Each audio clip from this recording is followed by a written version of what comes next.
दोस्तों ऑलरेडी आपको पता है कि 8 तारीख को ट्राई सीरीज शुरू होने जा रही है। ये ख़त्म होने के बाद ही 19 तारीख को चैंपियन ट्रॉफी शुरू होगी, लेकिन उससे पहले आज से ही दुनिया की 8 बड़ी टीमें पाकिस्तान आने जा रही हैं, जिनमें पहले नंबर पर न्यूजीलैंड की टीम है। वो वाहिद टीम है जिन्हें ना ही कोई पाकिस्तान में डर है, ना ही कुछ और किस्म की कोई प्रॉब्लम है। वो सीधा अपना घर समझकर न्यूजीलैंड से पाकिस्तान जा पहुंचते हैं और इन्होंने ऐसा ही किया। आज जब लाहौर एयरपोर्ट पर न्यूजीलैंड का पूरा स्क्वाड उतरा तो जो इस्तकबाल किया गया वो क्रिकेट की तारीख में पहले ऐसा कभी नहीं हुआ।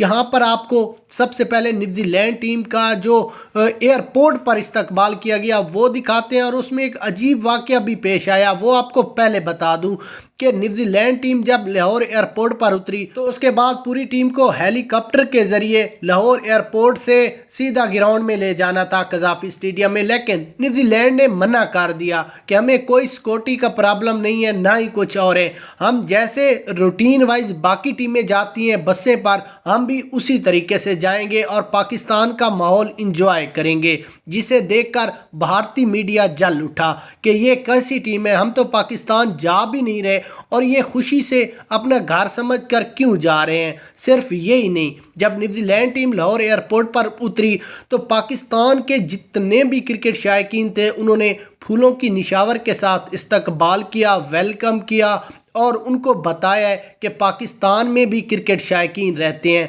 जिसके बाद न्यूजीलैंड स्क्वाड का कहना था कि हम पाकिस्तान आकर बहुत ज़्यादा खुश हैं, हम ट्राई सीरीज़ को भी इंजॉय करेंगे, चैंपियन ट्रॉफी को, और उसके बाद पाकिस्तान के मुख्तलिफ इलाके भी इंजॉय करेंगे। यहाँ का माहौल कैसा है, यहाँ के लोग, रंग, नस्ल, क्या क्या कुछ यहाँ पर है। तो न्यूजीलैंड टीम के बारे में आप अपनी राय लाजमी देते जाना।